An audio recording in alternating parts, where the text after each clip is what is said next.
Hello guys, मेरा नाम है विपिन वैद। आप सभी लोग देखना शुरू कर चुके हो विपिन गुरु चैनल, जहां मिलती है आपको ढेर सारी जानकारी एस्ट्रोलॉजी के बारे में। तो आज हम बात करने वाले हैं, अगर किसी व्यक्ति की जन्म कुंडली में 11वें भाव का मालिक छठे भाव में बैठा हो तो उसे किस तरीके के रिजल्ट मिलेंगे। देखिए, 11वां जो भाव है आपकी मनोकामना का है, आपकी इनकम का है, यानी कि आप जॉब कर रहे हैं, बिजनेस कर रहे हैं, उससे आपको प्रॉफिट कितना होगा, कम होगा, ज़्यादा होगा, वो 11वें भाव ही वो उन चीज़ों को दर्शाएगा। 11वां भाव है ना, और 11वां भाव मोटर गाड़ी भी है, वैसे फोर्थ भी है, लेकिन 11वां भाव भी कहीं ना कहीं मोटर गाड़ी है। आप किसी भी चीज़ की इच्छा करते हैं, यानी आपको वो नौकरी मिल जाए, आपका वो बिजनेस सेटअप हो जाए, आप इतना बड़ा एम्पायर खड़ा कर ले, मेरी उस लड़की के साथ शादी हो जाए, जो भी आपकी विश होती है ना, वो पूरी होगी नहीं होगी। 11th हाउस आपका एक्सपोर्ट इंपोर्ट भी कहीं ना कहीं 11th हाउस दर्शाता है।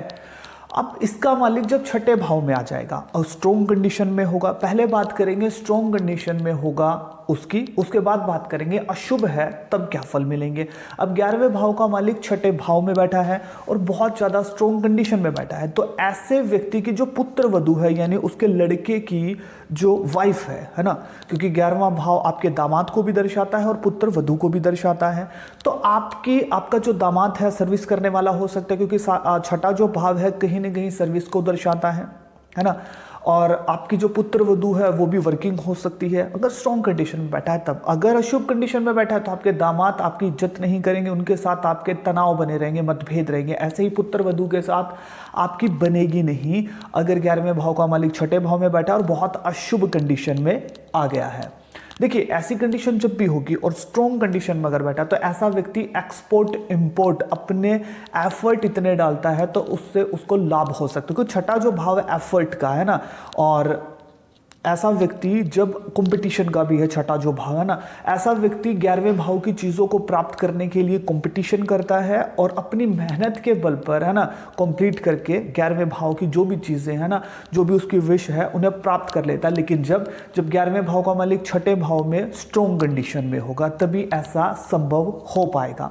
देखिए, ऐसा व्यक्ति चौपाए जानवरों से संबंधित कोई बिजनेस हो उसका, क्योंकि 11वां जो भाव है आपका एक्सपोर्ट इंपोर्ट का है, छठा जो भाव है चौपाए जानवरों का है, छठा जो भाव है धातुओं से संबंधित भी है। तो ऐसा भी हो सकता है कि ऐसा व्यक्ति का सोने चांदी से संबंधित एक्सपोर्ट इंपोर्ट का ऐसा कुछ काम हो और उसमें व्यक्ति को खासा प्रॉफिट हो। लेकिन जब 11वें भाव का मालिक छठे भाव में स्ट्रॉन्ग कंडीशन में बैठा हो, यानी कि अशुभ नहीं होना चाहिए, पीड़ित नहीं होना चाहिए ऐसी कंडीशन में ना।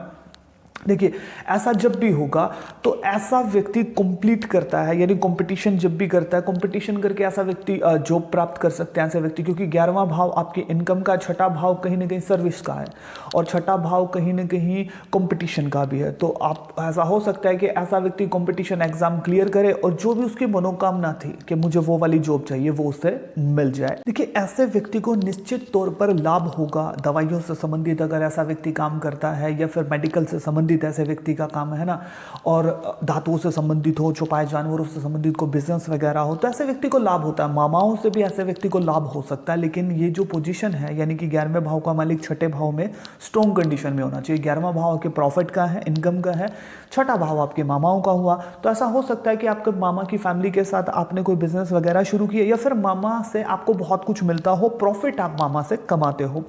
देखिए, इस कंडीशन में अगर उस प्लैनेट की 11वें भाव का जो भी मालिक छठे भाव में अशुभ हो गया है तो ऐसी कंडीशन में जॉब मिलने में भी दिक्कतों का सामना करना पड़ता है। और देखिए, 11वां भाव आपकी इनकम का है, प्रॉफिट का है, और छठा भाव लॉस का है। अगर पोजीशन बहुत ज़्यादा खराब है तो जहां आपको प्रॉफिट होना चाहिए था वहां आपको लॉस का सामना करना पड़ेगा। यानी आप जॉब करते हैं, बिजनेस करते हैं, तो आपकी सैलरी, अगर आप जॉब करते हैं तो सैलरी देख सकते हैं हम, और या फिर बिजनेस करते हैं तो प्रॉफिट आपका कहीं ना कहीं कम निकल करके आएगा अगर ये कंडीशन है। 11वां भाव और लोअर मैं बात करूं, 11वां भाव जब किसी का पीड़ित हो जाता है तो ऐसा व्यक्ति चाहे जॉब करे या बिजनेस करे तो आउटपुट जो निकलना चाहिए, जो वो मेहनत करता है ना, वो नहीं निकल करके आता है। अब छठे भाव में ये अशुभ हो गया तो ऐसे व्यक्ति को जहां प्रॉफिट होना चाहिए था वो लॉस हो जाएगा।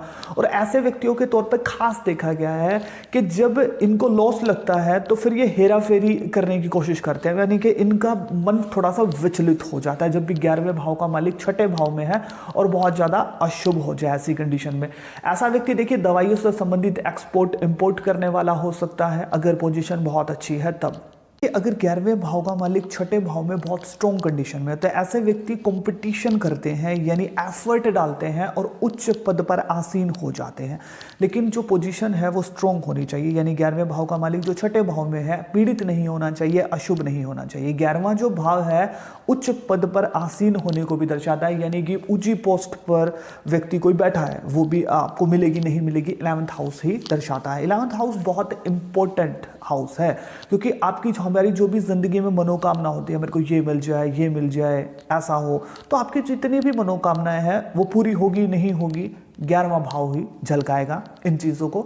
अगर ये स्ट्रॉन्ग कंडीशन में होगा तो आपको मिल जाएगी। छठे में अगर स्ट्रॉन्ग कंडीशन में है तो व्यक्ति मेहनत करता है, एफर्ट्स डालता है और अपनी जो भी उसकी जो इच्छाएं हैं उनकी पूर्ति करता है। अगर अशुभ है तो ऐसे व्यक्ति की ताउम्र कोई ना कोई इच्छा पूरी होती ही नहीं है। जिस चीज़ की ऐसे व्यक्ति आपने देखे होंगे लालसा करते हैं कि मुझे वो चीज़ मिल जाए, उन्हें मिलती ही नहीं है, पूरी ज़िंदगी उनकी इच्छाएं ही कंप्लीट नहीं होती है। तो वो 11वां भाव और 11वें भाव के मालिक में अगर दिक्कतें हैं, अशुभ है, तब ये दिक्कतें पेश आती हैं। लेकिन देखिए 11वें भाव का मालिक छठे भाव में अगर स्ट्रॉन्ग कंडीशन में बहुत से अच्छे फल मिलते हैं, अगर अशुभ है तो कहीं ना कहीं फिर अशुभ फल ही मिलते हैं। वीडियो आपको कैसी लगी कमेंट सेक्शन में जरूर बताइएगा। आप मुझे इंस्टाग्राम के ऊपर फॉलो कर सकते हैं, विपिन गुरु चैनल। मिलता हूं किसी नई और बेहतर वीडियो के साथ, जब तक आप देखते रहिए विपिन गुरु चैनल। जय श्री कृष्ण।